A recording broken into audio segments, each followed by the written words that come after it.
Hey guys, welcome back to Horsetooth Cinema. So I was just on a trip for a couple of weeks, and I didn't really have time to upload. I was just kind of, wanting to relax and everything. And I figured that my first video, coming back, I would try and bring you guys a little bit more content than I normally do in a regular review. So today I'm just going to be doing a little catch-up, some sort of shorter reviews for some films that have come out this year that I may have missed, that I haven't really talked about yet. This isn't, every film that I've seen in 2022 that I've missed and haven't talked about yet, but these are a few that I thought were notable and that stood out. So the first one is going to be the new Pixar film Turning Red, which was directed by Domee Shi. This is a relatively new director. I think the only thing she's credited with so far is the Disney short Bao. And Turning Red is about a young Asian Canadian girl who's going through puberty, and she basically discovers a family secret in which she starts to turn into a red panda when she gets emotional. So that's a really cool premise, obviously, and I think it is refreshing from Pixar, after seeing them make a fourth Toy Story movie, or, certainly now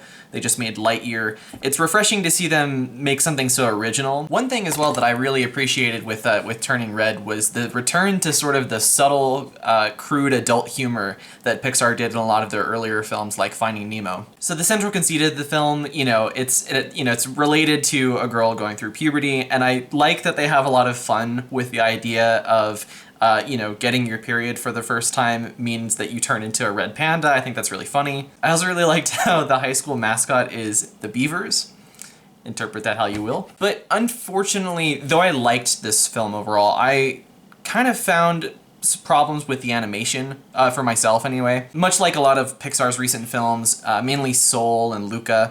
Though it's beautiful, it's very rounded, especially just the way the characters look. Their mouths in particular I found very difficult to look at. And it's just very computery in general, in a way that I'm not really used to seeing from a lot of their normally really good animation. Although there were sections of Turning Red that I absolutely loved, like anytime they used a lot of Eastern art influences to sort of take you through these ancestral sequences. I thought all of that was great, and honestly I thought the entire movie should have really looked like that. And the direction was pretty good. I kind of thought a lot about body horror movies. Obviously there's nothing really gross in this, but the idea of, turning into a red panda and just kind of how that fits in with the idea of puberty, it almost seemed like Domee Shi has a little bit of a horror sensibility, which I would love to see if she ever explores that in future movies. But again, with a lot of Pixar's recent films, it kind of fell short for me in terms of the writing. Like some of Pixar's recent films, there's this sort of generational conflict going on between this younger person and their parents and the rest of their family. And I thought the way it was handled here was somewhat fresh, but only in a figurative sense, like how this story sort of translates to real life connections. Whereas in the literal context of the film, I actually found the generational conflict to be quite generic, and the way it's handled really just kind of seemed like any standard kids film you might see. I really thought that a film like Coco, which came out about 5 years ago, handled the idea of generational conflict much better because one, it has real connections to people's lives in the real world, but also it works much better in the literal context of the movie because there's this compelling fantasy narrative, and these people have to escape from these darker aspects of their ancestors. So I thought Turning Red was a step up from a lot of Pixar's other recent filmography, particularly Soul and Luca. But it wasn't anything game-changing either, and it certainly doesn't compare well to a lot of their earlier canon. I'll give it 3 stars though. I thought it was solid. Next up, I'm going to be talking about Ambulance, which is the new film from the great Michael Bay. Okay, it's been a really long time since I've enjoyed a Michael Bay movie. I think the only one that I honestly really like is The Rock. Some of his films, all the Transformers movies in particular, are just so loud, obnoxious, and really incoherent in terms of the actual plot. And, after seeing him make movies like that for, the better part of 20 years, I kind of gave up on the idea that he could make an enjoyable action movie. He's also done some just really exploitative stuff, so Pearl Harbor, which just takes this tragedy and kind of like Titanic turns it into a theme park ride, but in an even more grotesquely inappropriate way. And then movies like 13 Hours, which kind of lean more into propaganda, conspiracy theories almost. Yeah, haven't really found anything to like in his recent, basically anything since The Rock. Although I have heard Bad Boys is kind of decent, depending on who you're talking to. But I kind of heard that Ambulance was going to be a return to sort of enjoyable bayham, as they say. And so I was kind of looking forward to it. And while it certainly wasn't perfect by any means, I actually kind of enjoyed this movie. I was surprised by how much I enjoyed the character work. You have these two characters, one black and one white actually, that are kind of adopted brothers, I guess you could say. And there's a lot of tension in the film between them, because one of them sort of really believes in the heist that they're doing, and the other one kind of seems more apprehensive about it. And that stuff is always really fun, where you have this conflict where they have to get through this heist, but they also there's a little conflict over whether they should be doing it. And I thought that the way it was handled, especially in the climax, was actually pretty satisfying. It's also Michael Bay at like his most subtle and mature, which is, I mean, it's funny to say because there really is a lot of the same, like, really juvenile humor in this. I mean, it's not subtle at all. It's really loud, especially like Jake Gyllenhaal. It's one of his worst performances, I think. He's just screaming the entire time, and there's not really much, like, substance to it. But what it is, as opposed to a lot of other Michael Bay movies, is that it's really stripped down to this concept of, there's this heist going on in an ambulance. There's a person who has to, there's an ambulance worker who has to help a patient within the ambulance, and the ambulance can't stop.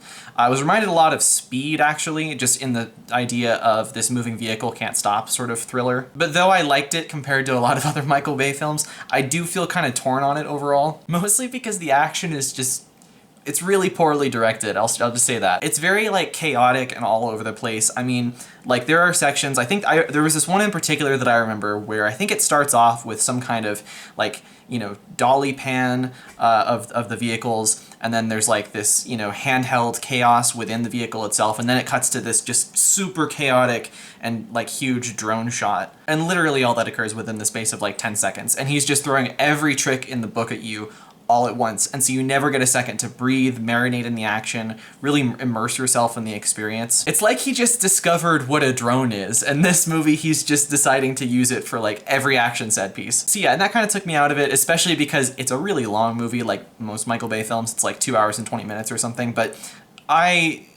though I struggle with it, I did kind of enjoy it overall, especially I found it really refreshing for the director. So I think I'll also give it 3 stars. Next, I'm going to be talking about Cha Cha Real Smooth, which is a new film on Apple TV+, directed by Cooper Raiff, who directed Shithouse a couple years ago. So this film is about a 22-year-old guy who starts working as a party organizer / kind of a DJ for different bar and bat mitzvahs, when he starts a really unique relationship with a late 30s, early 40s mom and her teenage daughter. I had a lot of issues with this early on while watching it. For one, it just felt really generic, especially in terms of the aesthetic. It was just really bland overall. Like most of these like released directly to streaming films, I mean, I don't know why, but most of those movies, why do they get so few directors who have any kind of a sense of visual sensibility or, appropriate aesthetic for what's going on? Because I really just found this really bland looking. There's not much like personality to it. It comes off as like a Lifetime drama. It feels like every other movie you've seen that's been released directly to streaming. Also, I just got a lot of vibes that Cooper Raiff, the director, is kind of up his own ass. I mean, like, for one, he plays the lead character, which I think he also did in his other film, Shithouse. It just kind of seemed pretentious. Like, in his head, he seems like he has this really great grasp of what, his generation is all about or whatever. But then you watch the movie and it's like this really on-the-nose, music and, especially at these like bar and bat mitzvahs. I mean, just some of the character interactions and dialogue. I mean, it wasn't anything special, and honestly, I just thought it was kind of pandering a little bit. But it kind of won me over towards the end of the film because there are these genre subversions that occur. I'm talking about the romance, sort of that kind of genre.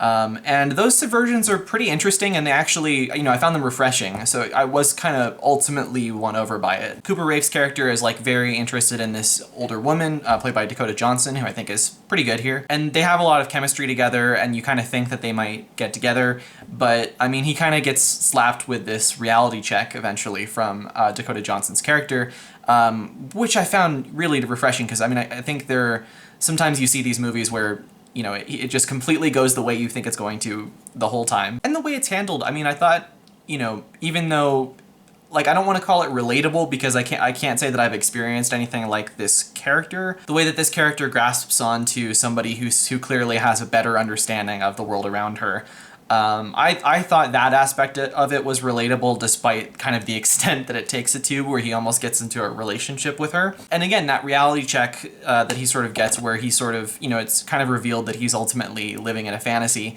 I thought that the fact that that was in the film towards the end, I thought that was really refreshing. I found a lot of similarities with it and another film that I've reviewed on this channel called The Worst Person in the World, in terms of trying to capture like the aimless aspect of both the millennial and the Gen Z generation. And I think that the way that Cha Cha Real Smooth captures that is nowhere near on the level of The Worst Person in the World, but I did find that its heart was kind of in the right place in the same way that the Worst Person in the World was. And so I wasn't crazy about it, but I enjoyed it, I think, overall. I thought it was vulnerable and, pretty solid. So I'll also give this one 3 stars. And finally, I'm going to be talking about Fresh, which came out earlier this year and was directed by Mimi Cave. So actually for this one, I just want to say right off the bat that if you're interested in watching this movie, I would recommend not watching anything that I have to say about it because it's a very spoilery type of film. So the premise for this is that a young woman who's really frustrated with the mundanity and honestly misogyny of online dating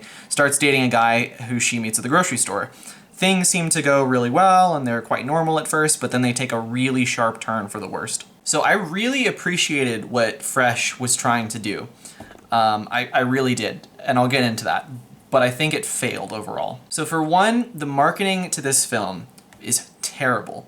I think some people might disagree with this, but I think if you watch the trailer that I think Hulu put out, because it's a Hulu original, I want to say, it just reveals way too much of what it is. So I think the intention of the film, maybe the intention of the director, was to have this, film that looks like a pretty standard romance drama, and then shift it into this really gross, subversive horror movie. And I love that idea. I really do. I love movies that sort of really catch the audience off guard and you think it's one kind of movie, but it turns out to be something completely different. I wish more of these kind of movies existed because studios nowadays seem to be so concerned with doing well at either the box office or on streaming that they want to, market the movie as honestly as possible and just sort of give everything away, honestly. And that's disappointing to me, and I really, I enjoy the few occasions where a movie doesn't do that. Anyway, so Fresh wanting to do this subversion is very similar to another film, which is honestly one of my favorite films of all time, which is Takashi Miike's Audition. And much like Fresh, Audition's marketing is also really bad. I don't know about the trailer or anything like that, I haven't seen it, but the poster for the movie on Letterboxd or on whatever, I've seen several different versions of it, it always reveals that it's a horror movie. And that sucks because the effect of the film is kind of that you believe it's this satirical rom-com drama, and then it shifts into something really fucked up. So yeah, the marketing of these kinds of, really gutsy films often, ruins the intention anyway. So I commend Fresh for what I think was the intention, but the issue with Fresh, I don't just think it's the marketing, I think it's that the film itself is flawed. The way it tries to execute this really grotesque cannibal stuff, it doesn't really work. To show what I mean, I'm going to talk about Audition a little bit in depth, so if you also don't want to know much about that, then I would suggest not watching this. Audition is probably the best film in the world to show somebody to play a prank on them, because you watch it for about an hour, and it's just this really, kind of sappy, satirical rom-com about this guy who, is trying to find an ideal woman, so he has a bunch of different women audition for him, essentially. But then after that, it takes one of the sharpest turns I've ever seen. It is just completely fucked up. I'm talking, you will be writhing in pain watching where this goes. But through that violence, it actually has a lot of commentary on sort of the differences between men and women and how dating sort of reveals those and brings out the worst aspects of both men and women. And in some ways, I think that's what Fresh is trying to do. But the problem is that it's really tonally inconsistent. The idea of it is that, it seems like a rom-com and then it turns into this really fucked up horror movie. But it never feels like a really fucked up horror movie. It always feels very cutesy and honestly campy. There are times where it feels like Audition or Hannibal, and then there's times where it feels more like American Psycho. There's a dance scene where this, cannibal dude has, he dances in his kitchen, slicing up this meat, and it really reminds me of a dance scene in American Psycho, where, you know, it's trying to be this more satirical, honestly kind of campy experience. So because it never settles into that, you know, serious tone, the seriousness of the message that it's trying to convey never really ends up getting fleshed out. And so you just kind of come away from it being like, what did I just watch? As opposed to, wow, that took such a serious turn, and this is what the serious turn means. Also, the setup for the film isn't really very good either. So it's just quite exaggerated. So there's a scene where, like early on in the film, the main character goes on a date with this guy who is just completely an asshole and obnoxious and just rude in every possible way you could think of. To the point where it's not really believable in terms of that's what causes her to take the shift from online dating to want to just, you know, go out with this guy she meets at the grocery store or whatever. So although I really admired what it was trying to do, I kind of think it failed ultimately, so I'm going to give it 2 stars. Anyway, those are just a few movies that I caught up with this year that I, you know, mostly had seen earlier in the year, but I wanted to just, you know, kind of talk about now that I'm back on my channel. And they were all kind of, you know, meh to not so great, but I do have a review coming up for a film that I absolutely loved, and it's honestly might be my favorite film of the year so far. So if you want to stay tuned for that, you can like this video down below and subscribe to the channel. I've got new content coming out soon, and I'll see you guys in the next one. Peace.